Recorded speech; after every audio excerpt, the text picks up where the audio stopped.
So in an effort to fulfill my wife and I's retirement goals, we took another trip. So you see, we went to Germany, Austria, and Switzerland. We were gone for 7 days. We did a lot of the stuff we wanted to do, but we also had a really relaxing time just going places and hanging out and being in places, which is really one of the things we like about travel. We had incredible weather the entire time we were there, which was somewhat unexpected, which was also great. And we got to go to some places I never knew existed. So, that was great too. Again, my wife did a great job of planning our trip and making it possible, which is just great. A lot of our trip we spent on trains, traveling around, which was actually for me part of what made the vacation memorable, was getting to ride trains, look out the window, see the scenery go by, the small towns, communities, big cities, and train stations. It was all really great. And so this is a chronicle of our trip.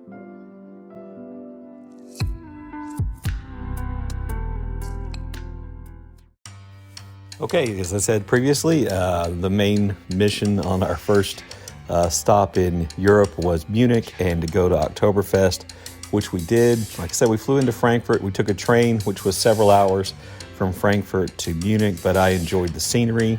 We walked from the train station to our Air B&B, which was really nice, basic kind of hotel roomish Airbnb, but kind of in an apartment building, and it was really nice. And then we, headed over to the Oktoberfest grounds, where, I got to experience Oktoberfest for the very first time.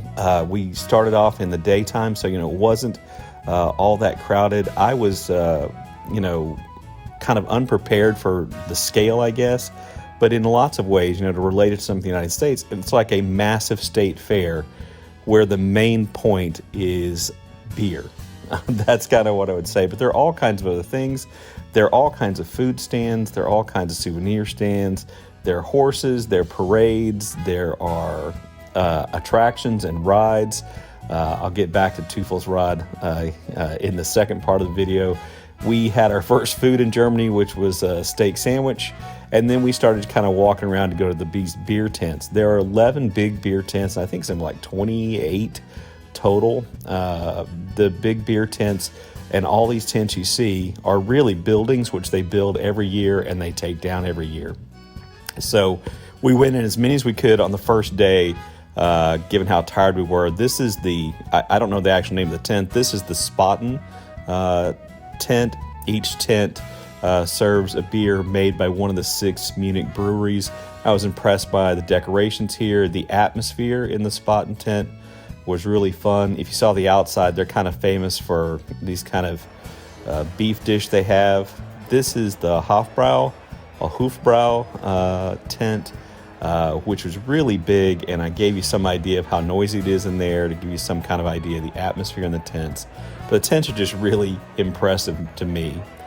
This is the Paulaner tent, and in each one of these videos I tried to show you where the band plays, because there's like a stage that in every tent where there is a band and they play all kinds of music, covers of old pop songs, American pop songs from the past, and traditional German songs. Like I said, this is the Paulaner tent, which is really nice. But my favorite tent is this one I'm walking up to. This is the one I wanted to see the most, and it's the Hacker Shore tent. And you can see why it's my favorite. I just think the inside is beautiful with the scene on the walls and on the ceiling. I, of course, indulged in a large beer, which is eine Maß is what that is. Here you see Terry actually drinking beer.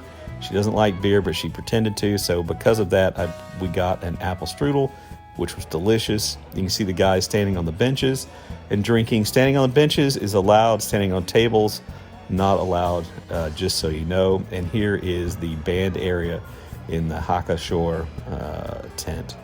Our favorite tent, though, for me, was the one in the traditional area of Oktoberfest, which is Oktoberfest as it would have been celebrated a long time ago. In a sense, this is the one where, there are a lot of traditions that are shown. You notice the traditional beer steins, and they have shows. They have dancing, traditional music, and then this really cool whip show. This tent is kid friendly, more kid friendly than the others, which I don't think let kids in. A little bit more of a family atmosphere, but there is still definitely beer drinking and all the things you'd associate with Oktoberfest. And this was just really fun. So after our first day in Germany at Oktoberfest, we kind of wove my way home after a couple of beers and got back to our room, which actually has a view of the Ferris wheel because we were only a couple of blocks away from Oktoberfest grounds.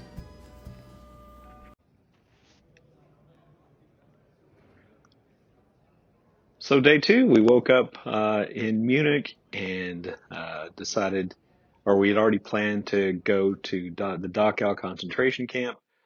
We stopped at a bakery near our Airbnb, and we each got a pastry for breakfast, and then we hopped on the train and we headed to Dachau, which I think I've said before in a short was really overwhelming in kind of an unexpected emotional way. And we walked all over the place. Didn't take very many pictures because to me, the experience was more valuable than the photos.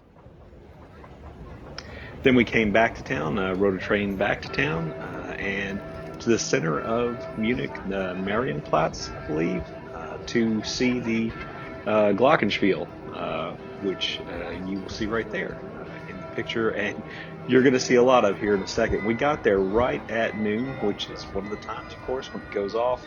And I'll stop here and just let you see what you can see of it and listen to the music and the crowd until it's over.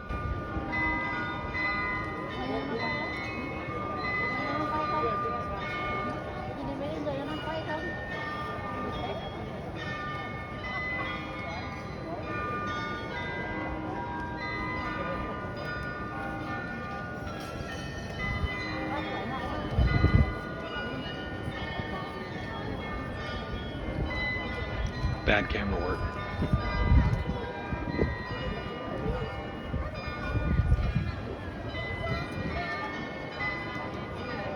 I just missed the night toppling the other night, which was really cool. So I stopped my video there, and then this is the last bit of footage, I believe.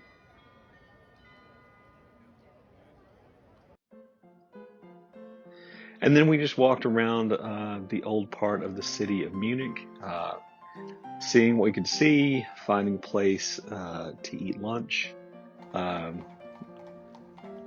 I said, the weather was great, so there were people out all over the place, and really cool old town, old city part, really vibrant, some cool places to kind of duck into where there are cafes and things. We ended up having lunch at the Hofbrau house restaurant where Terry had soup. I can't remember what I had for an appetizer, and then we both had a fish dish. It was really good and a great place to kind of sit down. There was a band there, and then we walked over to what I believe is called the Fraukirche, big old church at the heart kind of Munich, which is really beautiful and grand and impressive. And we went there, and that was great. And then that night we went back to Oktoberfest, so we could see it all lit up, and you can see that there is kind of a big difference in the way it looks at night and in the daytime. Obviously, the energy was a little bit different. At night, I would say that there were more people who showed evidence of having been drinking at night than there were during the daytime, not surprisingly, but the reality is if you're worried that there's going to be, incredibly drunk people everywhere, that was not my experience at all. We did not ride any of these terrifying rides because they have the world's most sensitive ear, which is why I also did not get on this thing called the Devil's Wheel, or the Teufelsrad, which is essentially the spinning wooden disc, and they call people from the crowd to come down and get on it, and it spins around, and you try to ride it and be the last person on it. I think if you're the last person on it, you get a small gift, but you can see, even though it doesn't look like it's going very fast, it's really slick. They invite different groups. Sometimes it's, women under a certain age, women over a certain age, men, same way. Sometimes you have to be wearing traditional dress, which is called Tracht, I believe, or Lederhosen, or the Dirndl. They call for that. And then if people are on there for a while, they use this big puffy ball to try to knock them off. And then they throw ropes onto the wheel from either side in an attempt to kind of make you have to lift up, so you'll kind of lose your grip to a certain extent. And it works really well on these two fellas who are going to go out really quickly. We probably watched 6 or 7 of these before he left. This young man, I'd watched these videos before he went. This young man had been on there for a while, so they tried to lasso him, and he actually stood up and ran on the wheel for a while, and then managed to sit right back down in the middle, and it was a little while before they got him back off. We went to the traditional tent and ate dinner, and I had a beer, and we enjoyed the atmosphere of that, and that was our last day at Oktoberfest. Day 3 was Salzburg. We woke up in Munich, got on the train early in the morning, headed over to Salzburg, where we checked into our hotel, the Hotel Vier, Jarheszieten. That's the best thing to do with the name. It was charming. Love this hotel. Old world charm. You know, if you're looking for, you know, absolute new carpets and, you know, brilliant new furniture, this is your place. Our room was beautiful and light and airy and incredibly comfortable. I just loved this hotel. It's a favorite place we stayed the entire time. And this is the view from our window. And by the way, the staff was incredibly kind and helpful. We headed over immediately, went out to our sightseeing over to Mirabel Palace Gardens, where a lot of the scenes from the Do Re Mi song from The Sound of Music were filmed. The steps, I think, they hopped up and down on. The various fountains are here. And again, just incredible weather. The only drawback for weather for me, a misanthrope, is it brings out more people. Slightly rainy weather. Usually I have fewer people to deal with. But it was just really too beautiful to complain about. And you can see the Salzburg castle in the background. We are headed in that direction. After a little bit more Gone with the Winding here from my wife, recreating the Julie Andrews running down the Arbor scene, and then getting ready to head out on our walk to the old town, or the old part of the city, and the Mozart museums, and then up to the castle. Like I said, great weather. The old town part of Salzburg is great. If you wonder why I shoot at this angle all the time, it's to try to keep as few people from being in my videos as possible. To me, the buildings are more interesting, but you can see how crowded it is in the old town area. We did go to both Mozart museums. The first we went to was the Mozart Birthplace Museum. This is Mozart's parents' house. You know, if I were more interested in Mozart, we probably would have stayed longer. It's not that I'm not, but I just don't know a lot about him. And then we went back out wandering again, which is, I think, actually my favorite thing to do. Kind of wandering with a purpose. We had a place we were heading, but just wandered through these kind of really beautiful squares and architecture and churches. Just a really kind of delightful walk is kind of how I looked at it.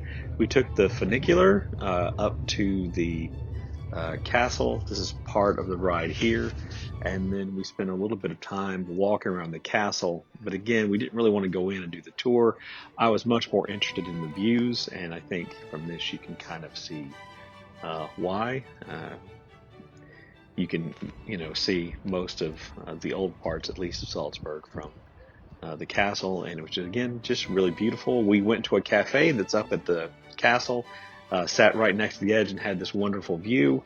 And then we had some treats. I had an ice cream parfait tiramisu thing, and Terry had a piece of chocolate cake.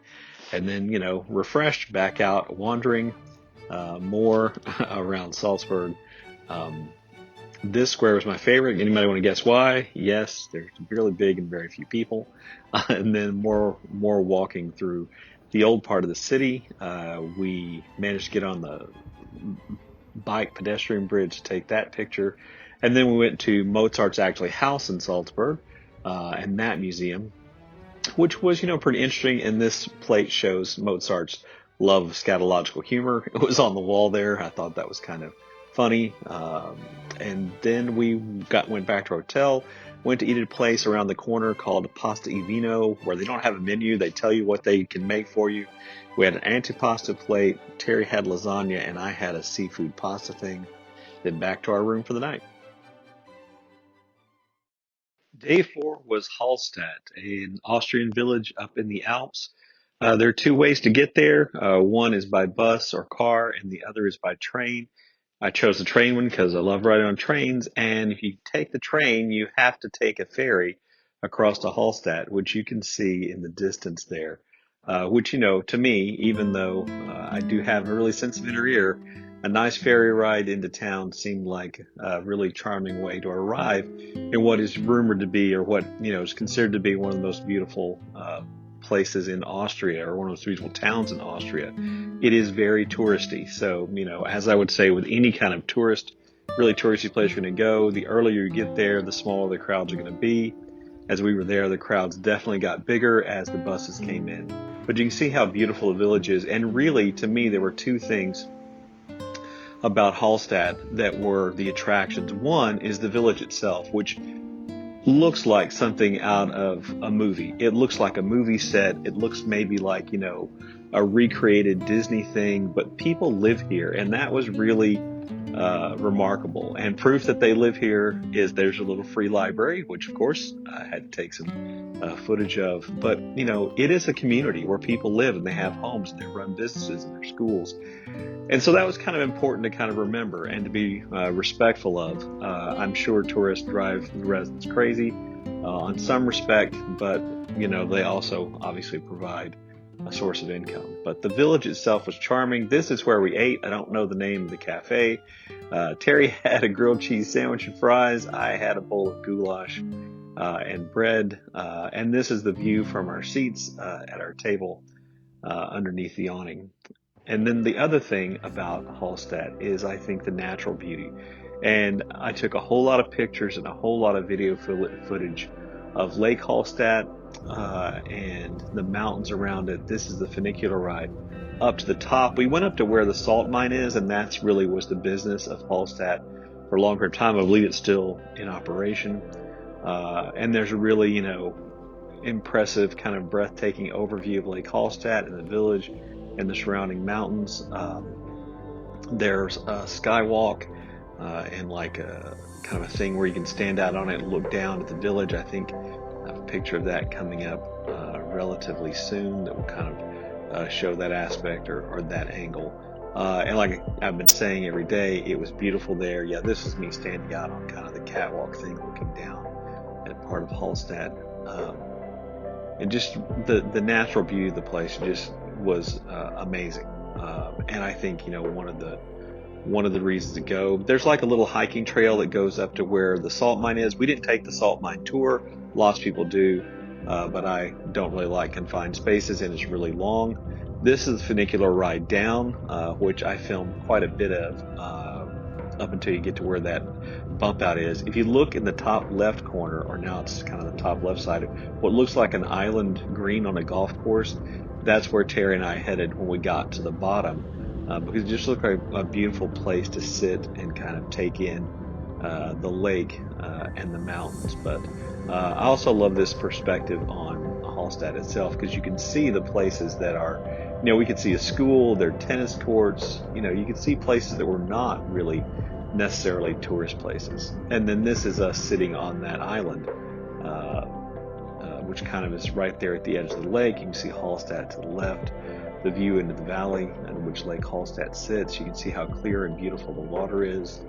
There's another community, which I can't remember the name of, across the lake. And it's really beautiful. If you look really closely in the sky, what looks like a tiny cloud is actually a paraglider. There were two paragliders. I have no idea where they took off from. They were up there.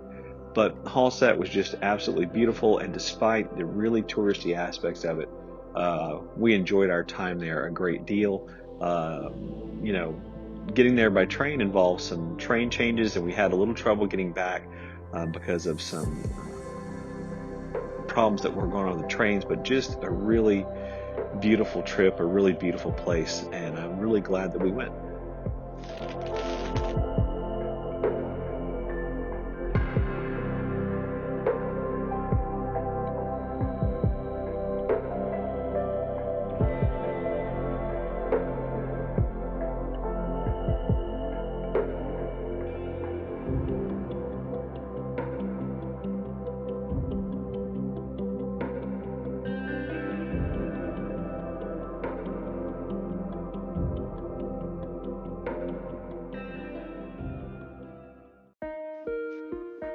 Day 5 is Switzerland, and we woke up early and got on a train and headed to Zurich. This is the longest train trip I think that we took. I want to say it was getting close to approaching about 5 hours on the train, which was fine with me.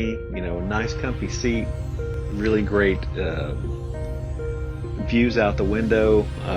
So the train trip was great for me and Terry as well. As the train climbs higher and higher into the mountains, the sky kind of cleared up. This is the first day it looked like there might be rain, but that went away. Just beautiful villages with interesting churches and natural features like that waterfall in the background back there. Really enjoyed my train trips. And get higher, you can see that the villages are more in these valleys, but the mountains seem just a little bit shorter, which was great. It just turned out to be a beautiful day to travel by train.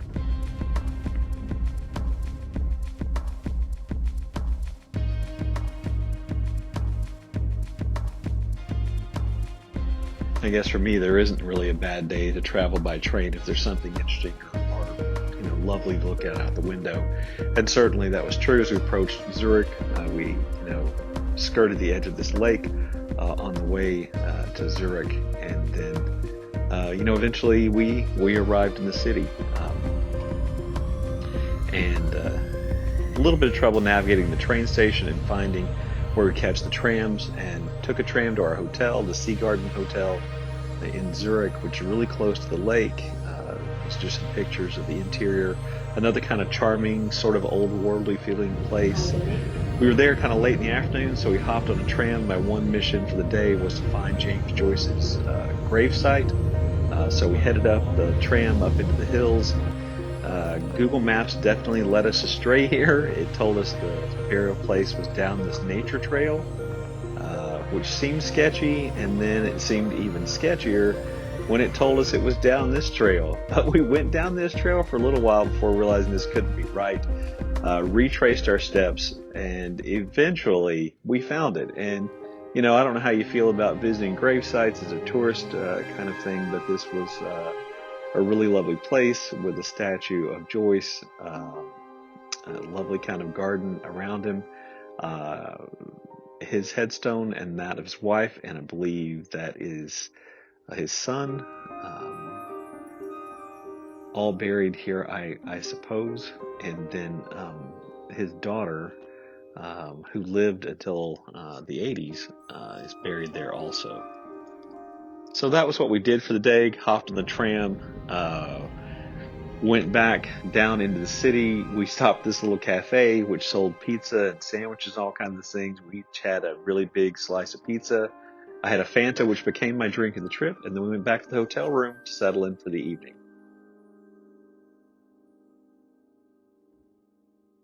Okay, so day 6 of our trip, we took a trip out to a place called the Rhine Falls, which is in Schlosslaufen on Rhine, I believe. Took the train there, small train station, castle above it, and then we went to the falls, which is what you do here, and you're going to see a whole lot of footage of the waterfalls here on the Rhine River in this community, this town. If you see that flag out there it's actually possible to go out on that kind of rocky point where that Swiss flag was. You have to take a boat over there, and it's not something that we necessarily want to do. I guess we're not that adventuresome, or at least I'm not. Terry probably is. But we just went and walked and saw as many different viewpoints on the falls as we possibly could. So you're going to see all of them right here.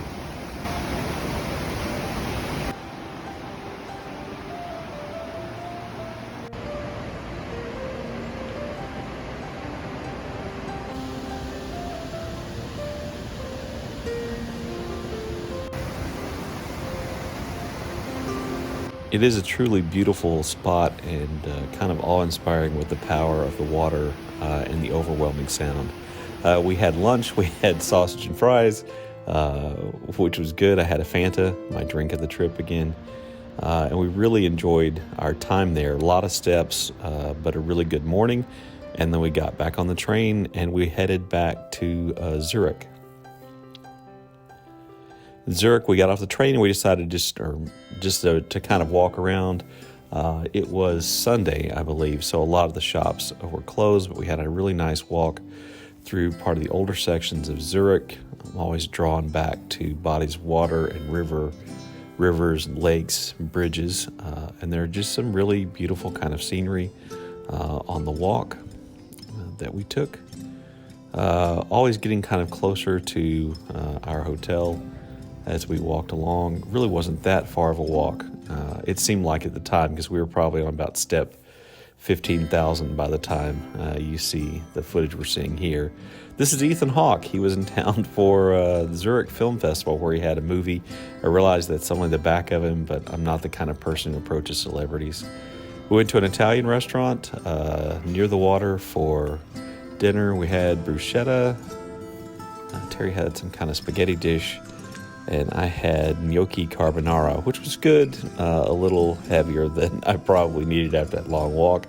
And then we went out with apparently every citizen of Zurich on a walk, kind of promenade along the water there, which was nice. We stopped at the world's busiest gelato stand. It didn't seem busy then, but I promise it was really busy. And that was delicious. This good fart thing here means good trip, but my sense of humor, I felt like I had to include it. And then we walked back to our hotel, which again was really close to the restaurant, the water. And this is just the tiny elevator or lift that takes us up to the floor where our room was. And so we filmed this to show how small the elevator was. And then we went back to our room and got ready for the next day.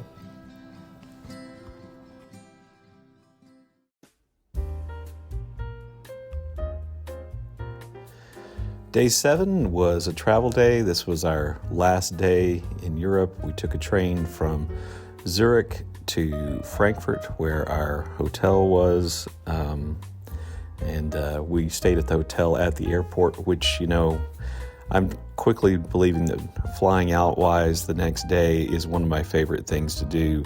They're usually American-style hotels, which, being an American, is a comforting way to spend the last night. And then they're right there in the airport. You don't have to get transportation. We decided to take a little trip in the afternoon to the city of Mainz, which is on the Rhine River, I believe. Our idea was to go as directly to the river as possible, walk along the river, and then cut up into the older, more charming parts of the city, which meant that our initial route was through some of the less charming parts of the city. But we did get there eventually to where the city center was, and really where all the kind of sights and the charm of the community was. We were starving by the time we got there, so the first place we saw that had food we thought we might eat was this kind of fish and chip or fish shop, and we stopped and split fish and chips. The chips were great, the fish was okay, but a lot of locals were eating there, so it seemed pretty good. And then we found our way to the city square, to the plaza, the Platz, which was really charming and lovely, and just kind of a great place to walk around and spend the afternoon. Again, this is one of those days where we just wanted to go and be and to see what there was to see, and to walk around and to kind of relax and enjoy the atmosphere of the place. And again, the weather was absolutely great, and these kind of cobbled street pedestrian areas were great. We saw the outside of the Gutenberg Museum, but didn't really feel like we had time to go in before closing. We were kind of there in the late part of the afternoon, and then we eventually walked from the city center to the path we wanted to go down to the water again, and then turned around and began our walk back towards the train station. But again, beautiful day, beautiful city, and a really kind of enjoyable walk and a place to be on our last day in Europe, in Germany. So we began our walk back to the train station, got the train, took the train back to the airport where our hotel was, and then we were in for the night, essentially. but a really great trip overall. And this little day trip to Mainz, I think, was a good way to end everything. So just some last photos, many of which Terry took with her better camera, and a few pictures of us just to prove that it was actually us that was there. Again, a great trip. Terry and I and Benjamin hopefully plan on taking another trip relatively soon, depending on what happens the rest of this year and the beginning of next. But we had a great trip, and again, have my wife to thank for planning such a great trip for us and making it all possible. Anyway, thank you for watching.